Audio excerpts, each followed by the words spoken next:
Exclamation, everybody, and welcome to Just One Line. This is a choose your own adventure game. It's in early access right now on Steam. It is by JOL Studios. It is currently $9.99 US on Steam. It is in early access. And this kind of caught my attention. It's got some positive reviews already. It's very early on here. And I thought, it's been a while since I've done any kind of like choose your own adventure thing. So I thought maybe we'll jump into this and see what it's like. I have not looked at any of the game beyond some of the videos that I've seen. So let us begin, shall we? Welcome to Just One Line's tutorial adventure. Let's start by choosing your race among those you may have unlocked and click the OK button. Alright. So, human's the only one I've got. Okay. Now choose your background among those you may have unlocked. Lastly, you have 1 point for improving one of your attributes. Once this message is closed, you'll be able to change your adventure in his or her appearance. Okay. So, we've got human. Is that all we have unlocked? Oh, we've got... No, elf is locked. Dwarf is locked. Okay, so human's all we got. We've got power. We've got wit. We've got cunning. And up here we've got 55 commoners, woodland keepers, stone cutters, tricked witch fellowship, temple, shield brothers, barons. I'm guessing I want to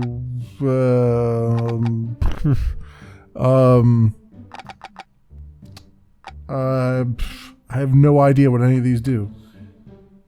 That one's Pathfinder, commoner, keeper, stone cutters. Oh, I see. So these are the things that we can pick. Pathfinder is locked. Cleric is locked. So that gives us different powers based on what we've selected. Of course, all of them are locked right now. So I guess we're going to have to be a commoner. Okay, so that buffs our commoner's skill up to, what, 55 or whatever? All right, and then we got hit points. We've got memory, logic, or magic, and cunning. Let's do the wit, I'd say. All we have is just 1 point, I guess. Okay, let's go forward. Immersive mode. The game won't display any metagame info, but you'll be able to send your character to the online leaderboard when you retire them. Sure, I guess. I guess that's like dice roll or something. This is the armory. You can use it to gear up before embarking on a quest. Click on the armory. Okay. Buy a weapon, then you may browse the other sections in the armory or just close the window. Well, sickle, dagger, pitchfork, club. What does a club give me? I'll go whipping around. Okay, so that's 1 point. Are all these just 1 point? Pitchfork is 2 points, and then what's this? Effective against beasts. So I guess that's 1 point for something else? I have no idea. I have 300 gold, so I guess I might as well take the pitchfork, huh? Let's see. We've got settler suit. I don't know what these other points mean. Is that just defense? 1 defense, maybe? They don't really tell you anywhere I can see on here where it says what these things mean. Unless that's... This is cunning, right? So maybe that gives me 1 cunning and this is wit, maybe? I don't know. I don't know why that would have a bearing on it, but... Take a habit if we want to. Already equipped with clothes. Padded armor. Robe. Let's take some padded armor just to be on the safe side. And let's do a ruby of power. These are pretty expensive. How about got ale? Drinks bonus lasts until the end of your next quest. Drinks and trinkets do not stack their bonuses. Oh, so this is if I want to buff myself up for a quest. I can drink some ale before we head out. I'll leave that for now. Amethyst of protection. Damage reduction by 1. Plus 2 power for Ruby of Power. Sapphire Wit gives you 2 wits. Cunning. Maybe of greater power. Let's take the Amethyst of Protection. That sounds like a good idea. Okay. This is the retirement section. When you think your adventurer's time has come, you can click here in order to unlock the races and backgrounds you may have stashed. Also, you'll be able to send your adventure into the online leaderboard. Let's get down to business, shall we? This is the quest board. The scrolls pinned to the board are quests currently available. Choose the one you prefer the most and let the quest begin, or just explore the remaining sections in the end. Okay. So, what is this down here? Okay, that's the stats on my guy. And all the backgrounds. Alright, so what do we got here? Little Horn Inn quest board, huh? Trouble with bandits. A group of bandits is pestering our village with impossible demands. We've never been threatened by bands before. We do not have soldiers to protect us. Please help us to get rid of them. 250 gold. Rats in the basement. Of course. Of course we'd have that. The hounds are searching for a volunteer to do a little routine job. We're too busy to take care of it at the moment. We would highly consider any help. This is the original message from Old Rennie. Giant rats are infesting my basement and eating all my supplies. Please help me. Beer at the inn and my gratitude is the reward, huh? Fist fights in the tavern. Rascals and delinquents have been amassing in my tavern for several days. Participating in clandestine brawls organized by a notable stonecutter dwarf. I need someone who can teach him a lesson or at least convince him to stop by any means necessary. They're wrecking my tavern. Your favorite host, Elven Tequila shots for only 3 coins on Wednesdays. We got, instead of Thirsty Thursdays, we got Welcome Wednesdays, I guess. Alright. Laments in the cemetery. The visitors have been terrorized by spine-chilling lamentations the last few days, even during the day, looking for a adventurer willing to take care of the situation. The caretaker, gold plus 50. I guess we'll just take troubles with bandits, although it's 250 gold, which leads me to believe it's going to be really difficult, but who knows? There's nothing here that really tells me what the difficulty of these things are.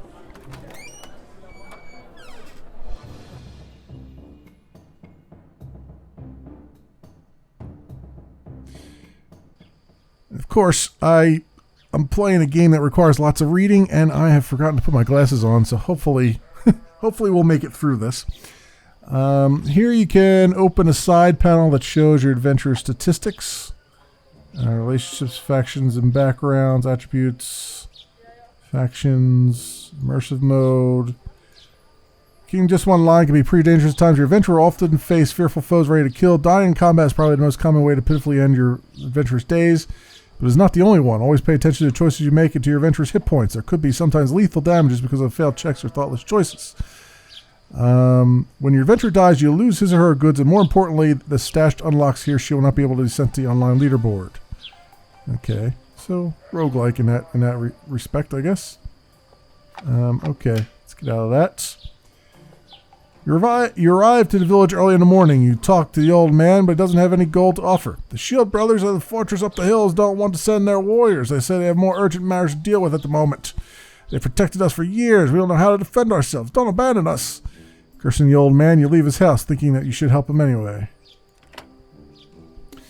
Probably the best way to help, you think, is by drinking a couple beers. So you go towards the tavern. After drinking the long journey and the stress of having thought so much, you start to feel tired and you fall asleep on the counter. You're awakened by frightened cries of villagers who are running everywhere. A boy enters the tavern while saying the bandits are raiding the village. Okay. Hide in the tavern with others. Get out and stop the attack. You reach the square where you see a tattooed man with long hair giving orders to his minions. You draw his attention and the man walks towards you, ready to fight.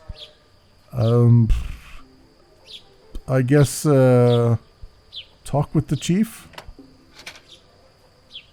This is a notification. You'll be prompted with many notifications. Among those, there is branching notification that will appear every time to action you just clicked could have led to different situations.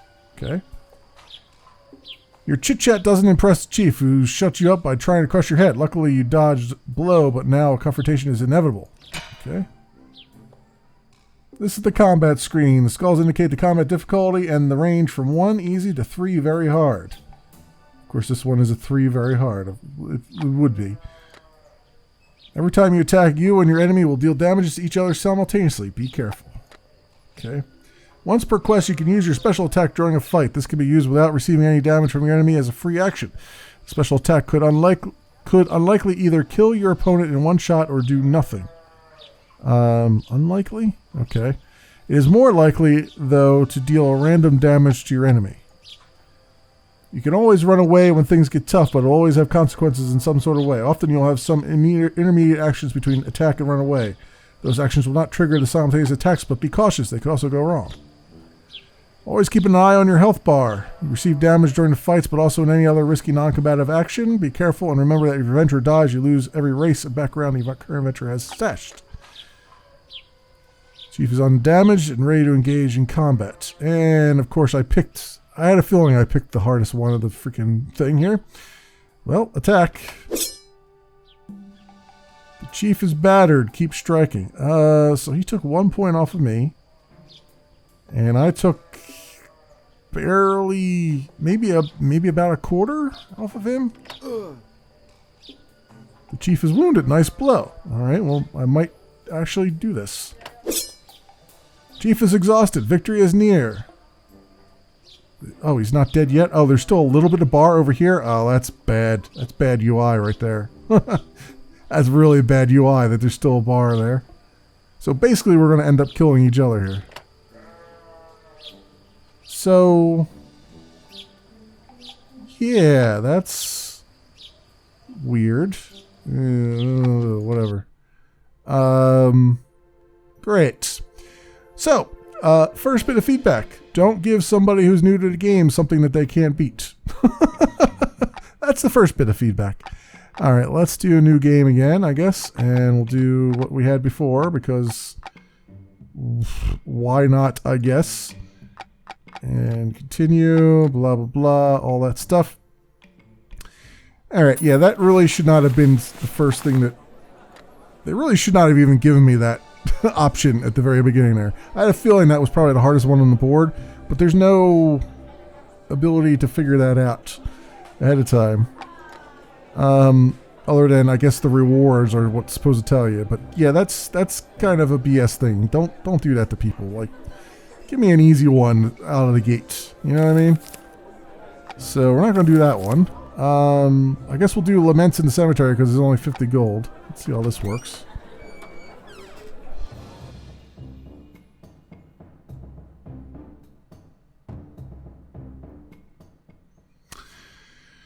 Adventure statistics, blah, blah, blah. I got it. Go away. You arrive at the cemetery as the sun begins to set. The massive gates are open, so you make your way through, leaving the tall boundary walls behind.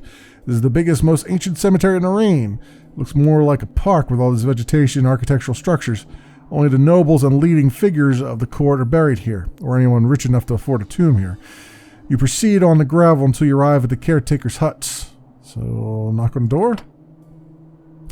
An old bald man with a crooked back opens the door. "You're here for the Lamentations job, am I right?" he says, eyeing you. You nod. "Come inside." The hut is dark and dusty, perfectly in tone with the cemetery. You take a seat and the caretaker immediately explains the problem. "It's a common thing to hear faint laments or even feel immaterial presences, but since the chasm opened up, the situation has gotten terribly worse. There's the spirit of a woman in particular that emits excruciating shrieks through the night. I've been doing this job for years, so I'm used to it, but now that she's begun screaming even during the daytime, she's been scaring off all the visitors. I have no intention of getting close to her. I've only been able to learn that her name is Amita. I'll show you the area in which she usually appears, so you may do what you deem necessary." Ask about the chasm. "It appeared a few months ago. It swallowed up the central area of the cemetery along with the old caretaker, apparently. I'm his successor. Nobody gets close, and they're right not to. Just looking at it gives you the chills. But worry not, our bothersome spirit isn't in that area," says the old man, smiling. Okay. He says you can find her near a big mausoleum close by. You can wait for nightfall here, as the spirit always comes out at night. You chat a little more until you begin to hear the lamentations. There she is, on time as usual. The caretaker walks you to the door and shows you the way to the mausoleum and then waves you off. You make your way towards your destination and arrive a few minutes later. On the mausoleum stairs sits an ethereal figure, slightly luminescent and despairing. Yo, ghost, what the hell is your problem? Yo, chick, Yo, apparition chick, what's up? Ask who she is. My name is Amita. I am an unlucky woman who has lost her loved one. Whatever. I cannot find his spirit. Moans the rain. I'm trying to do voices, but I'm just recovering from illness, so this is not going to work out. She looks like a woman past her youth with long curly hair that fall onto her chest. Ask what her problem is. My love, I cannot find my love. He died some time ago, and we had promised to find each other in the afterlife. But his remains must be too far away. I cannot find him. I beg you, bring him to me. Ask her what you need to do. I think she just told you. Her gaze lights up. Find his remains and bring them to the ossuary. This way we will finally be close and I will be able to find him. His name is Gent. He was the offspring of a small noble family of the rain. I'm sure you'll not have any problems finding him. After pronouncing those words, the spirit slowly vanishes into thin air. You'd return to the caretaker and report what you learned from the wraith. Done already? Asked the old man, amazed. You explain the spirit's request, and the caretaker has no objection. Nobody will get angry if we move a pile of bones. Follow me. Let's find out where this Gent is buried. The caretaker leads you towards a small closet. There are huge tomes on top of the shelves, high up on the walls. These are the cemetery logbooks. All of our guests are written down here, he says, giggling. In the corner, you notice a broken glass case. The pieces still scattered on the floor. Ask about the glass case. That? I don't know. It was like that when I came here. And no, those pieces of glass on the floor aren't bugging anyone. They don't pay me to clean up this place. I'm just a guardian, he says good-naturedly. The caretaker approaches one of the shelves and grabs an old dusty tome. He puts it onto a table in the middle of the room and begins searching. Take a seat. It'll take some time to find him, only having a name at my disposal. You sit down and wait patiently. In the meantime, you look around and browse through the big tomes that surround you. Pages and pages of names and stories. Keep waiting. Here he is, shouts the caretaker, after searching for almost an hour. His tomb is in the outskirts of the cemetery. Those are the cheaper spots, he continues, while hastily reading his biography. Stabbed to death, and at a young age as well. What a shame. The old man closes the book and asks you to follow him. He picks up the necessary tools to exhume the corpse, and you make your way to the tomb. Okay. That actually was okay. You quickly find the property of Gant's family, a small piece of land enclosed by an elaborate fence. Various tombstones fill the ground, some of which with little sculptures on top, others with a slab of rock placed horizontally to protect the coffin below. You find the name you're looking for in one of these. Written on the epitaph, divide it by death, unite it by it, G and L. The caretaker begins his work on the tomb. I'll help him out. Together you manage to move aside the massive slab that encloses Gent's tomb. What you find surprises you. No coffin, just an empty hole. The caretaker is speechless and moves his lantern a little closer to shed more light. You see a large opening on one of the side. And you need to fix that up a little bit. Which looks like the entrance to a tunnel. Now I understand, the old man intimates with a solemn tone. It has to be the ghouls' handiwork. Those bone gnawers took more bodies. Ask about the ghouls? You didn't tell me anything about ghouls. They disappeared shortly after the chasm. I saw one during one of my first nights here, dragging a coffin. I thought it was a violator of graves, but when I got closer I noticed its bruised skeletal body and a face similar to a skull with a ferocious expression.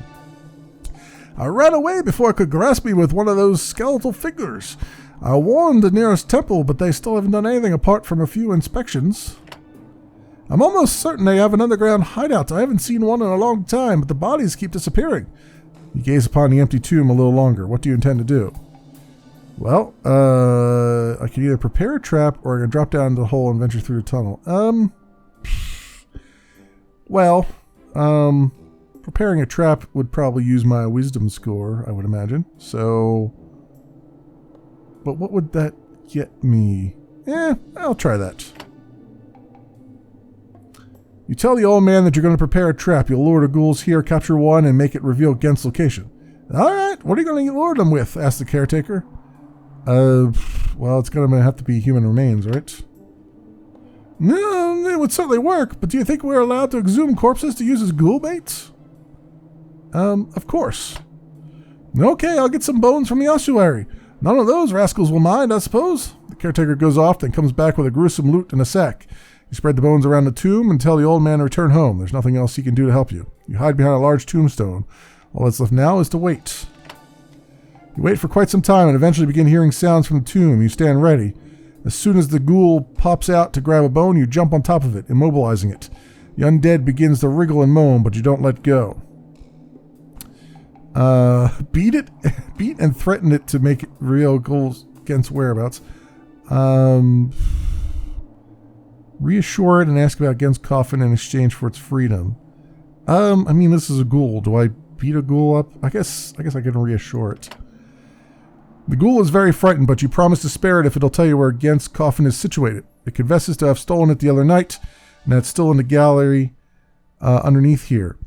It'll give it back immediately. All it asks is that you don't hurt it. You've nothing against it, so you travel along the tunnel until you reach a rugged room, scarcely illuminated. You find the coffin you were looking for, so you let the undead go, which leaps away immediately. You bring the coffin back to the surface and return to the caretaker. The caretaker is happy that you've recovered a coffin. Good! Now let's go to the ossuary so this story may end once and for all. Though it'll be best not to tell the family we've moved him there, as it's not a very prestigious place. Alright, bring Gen's remains to the ossuary. You load the coffin onto a cart and make your way towards the ossuary. The structure is imposing. As the caretaker opens the heavy doorway, you're overwhelmed by cold, humid air. You begin descending this noiseless abyss, transporting Gen's remains to an empty cavity. You carefully lay down the coffin, then the caretaker asks, "What now?" As soon as he finishes the phrase, the spirit of Amita appears. The old man leaps in fear. There, I finally sense him. I finally sense him. Thank you for your help. May the gods bless you. Make her promise not to torment anyone any longer, then leave. You tell her that now she's found her love, she's no reason to disturb the living. Of course, she replies with joy. Now that my laments have been heard, I have no reason to remain here any longer. All is well. You say goodbye to one another and then leave. Did you see that strange expression she had when we left? Asked the caretaker while you withdraw.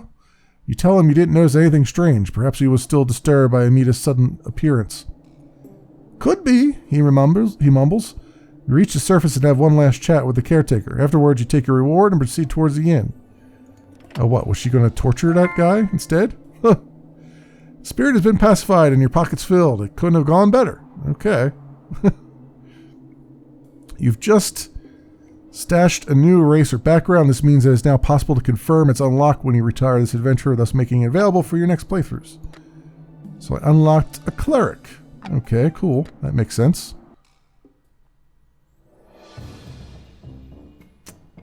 Alright, back to the inn we go.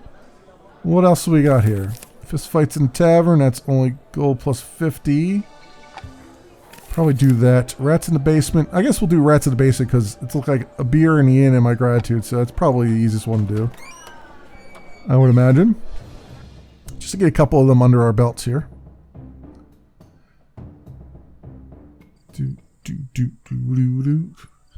You arrive at old Rennie's house and he immediately takes you to the hatch.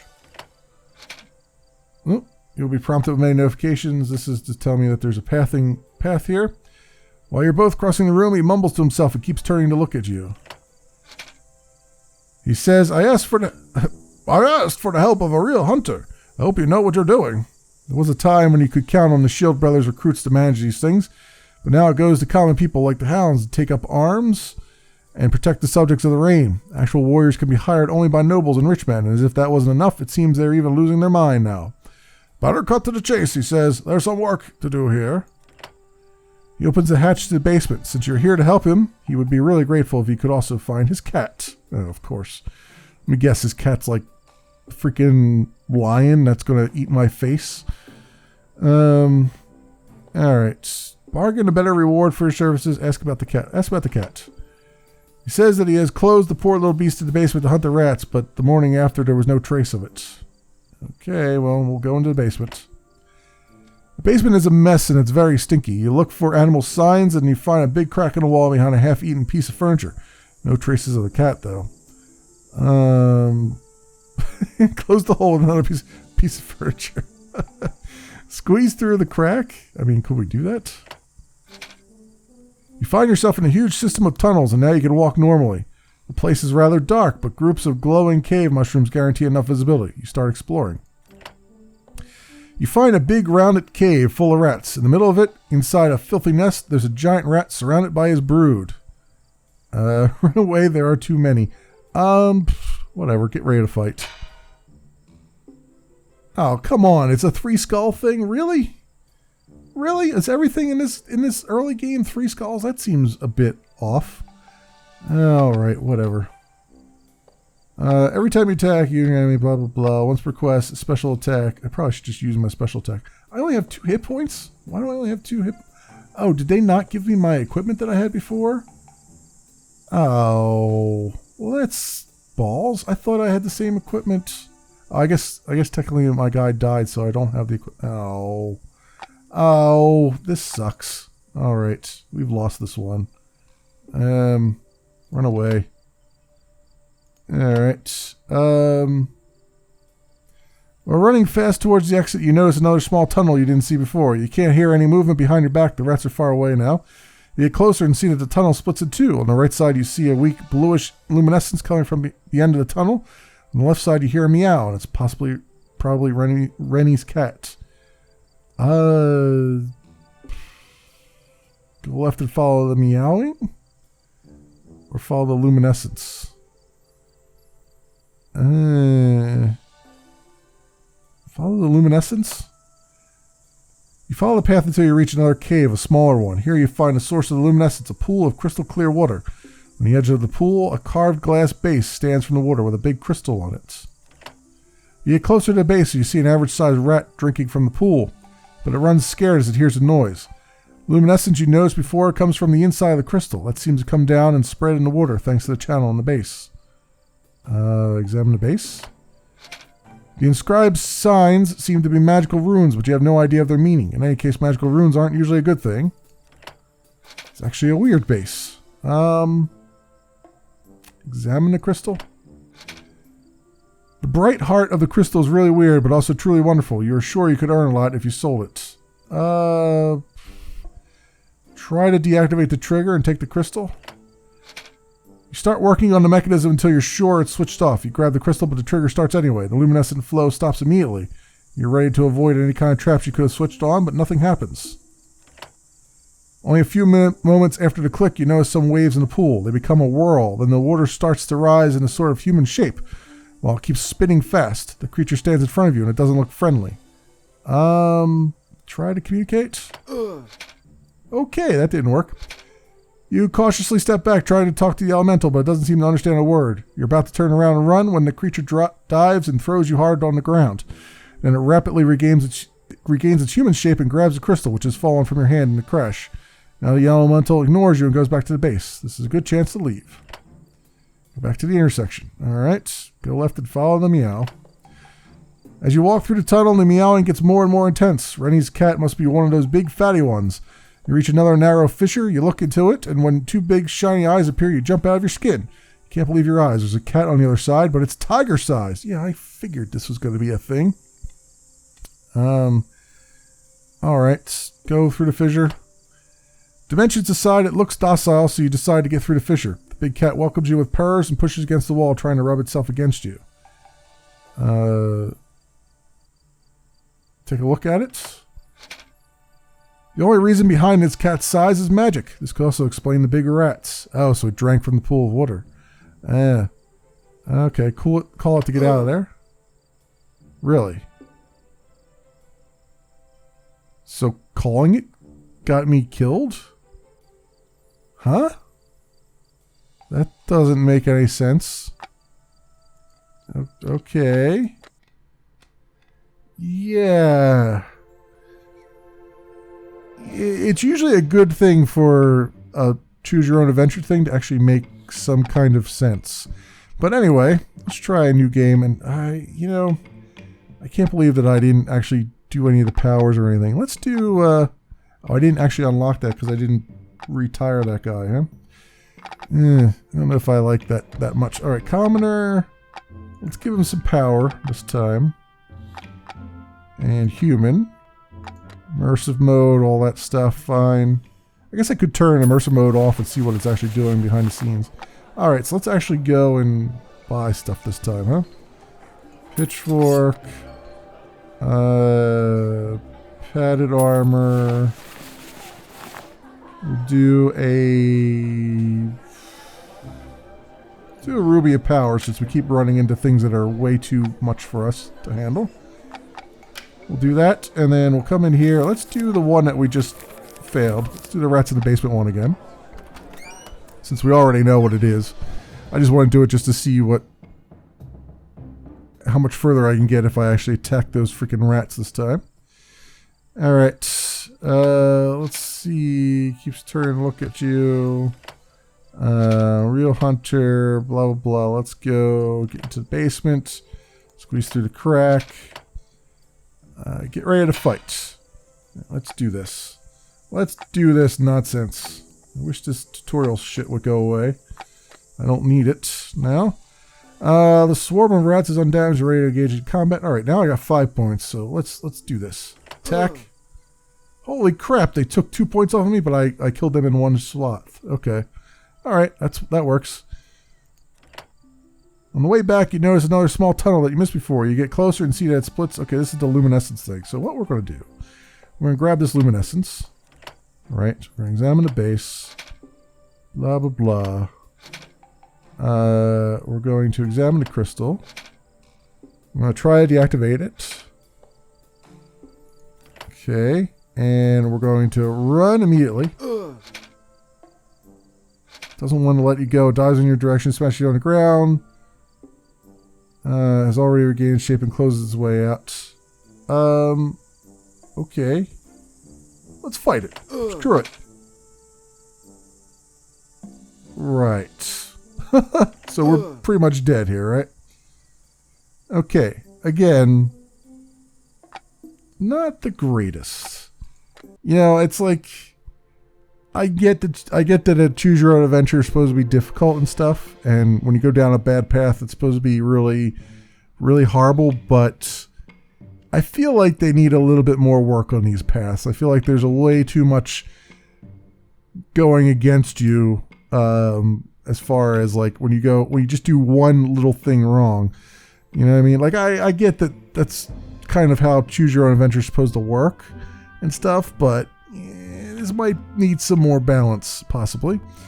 Let's do one more new game, and we'll do everything that we did before. Only we'll pick something else here. Let's do power again. I kind of liked the power thing. Let's turn immersive mode off and just see what happens. See what kind of information we get. We'll go here. We'll do what we did before. We'll grab a pitchfork. We'll grab a padded armor. We'll grab a ruby of power. Blah, blah, blah. Let's pick one here that we haven't done yet. So, fist fights in the tavern. Let's do this.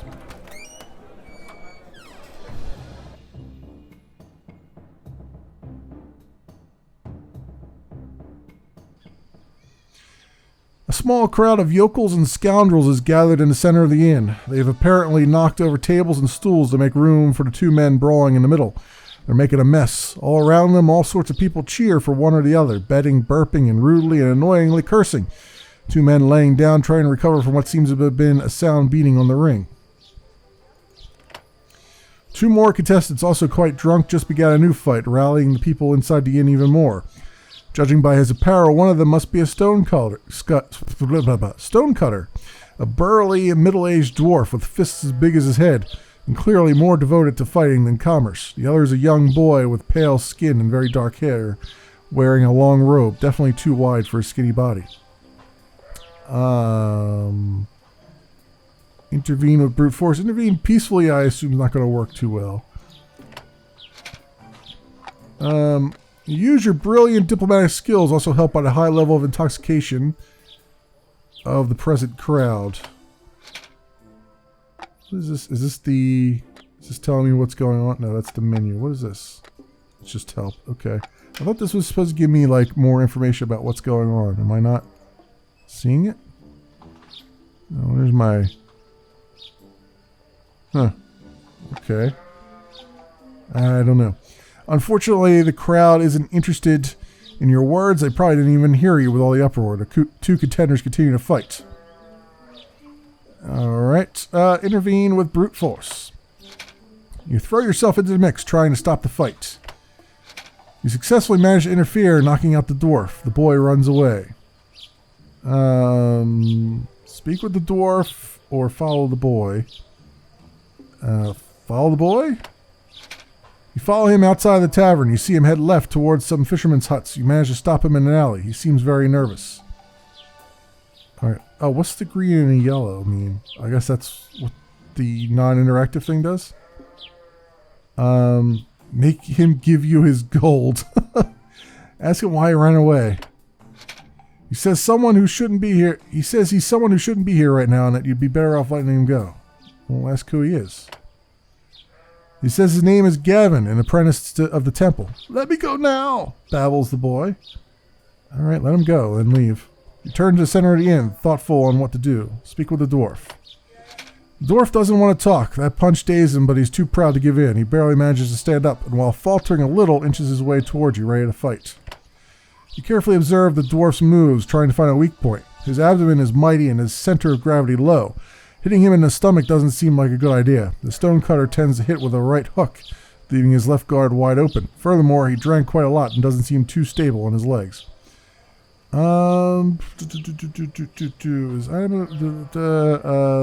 He's left. He likes to hit with a right hook, leaving his left open. Let's see. So if I move to the side and unleash a left, I could try to trip him, I guess. Great move. The dwarf tumbles straight to the ground, dragging some spectators with him. The stonecutter is clearly having a hard time, but manages to get back on his feet. The dwarf advances, swinging blindly. He has to stop at every other punch to catch his breath. You also notice that he seems to be incessantly looking at a jug of beer to your left. He must be thirsty. Make your move. Wait till he throws his first punch, then strike. Grab the mug of beer to your left and give it to the dwarf. Great idea. The drunk and thirsty dwarf doesn't realize it's a trap. He comes towards you to grab the jug, but you hit him as hard as you can. Your adversary is exhausted, but tries one last desperate attack. He runs towards you, screaming and drooling like a rabid dog. Try to dodge at the last second. Your move isn't enough to knock out the stonecutter. The dwarf is more accustomed to fighting than you, and with a blow worthy of a champion, he manages to knock you down. You've been beaten. The dwarf laughs as he observes your face swollen like a bagpipe. You'll be back to normal in just a few days, don't worry. Really? It all came down to just one thing? Okay. Okay. It all came down to just one choice. Whether I passed or failed on that. Huh. So the non-immersive mode doesn't really help at all, for what I can tell. So I can't redo that, obviously. Okay, day 3. Okay, so every time I die, it's another day. Oh, I get it. Okay. Do I have any... I don't have any money because I didn't win that one. Let's see what else they got on here. So rats in the basement. Trouble with bandits. Laments in the cemetery. I guess I could try the... Trouble with bandits. Oh, see here. Okay, now it says difficulty. Difficulty is simple. So this was not... Oh, I see what it is. The non-immersive mode gives me the type, the urgency, the duration, and the difficulty. Ah, that's why I couldn't tell. See that? I feel like the difficulty should be there even in the immersive mode. But okay, I understand now what that means. All right, so this says difficulty simple. We know this is not a freaking simple difficulty thing, but let's do it anyway again. We'll do just one more here just to give it a good whirl, shall we? Even though we already know this one. So I'll go through it really fast. Let's see. Get out and stop the attack.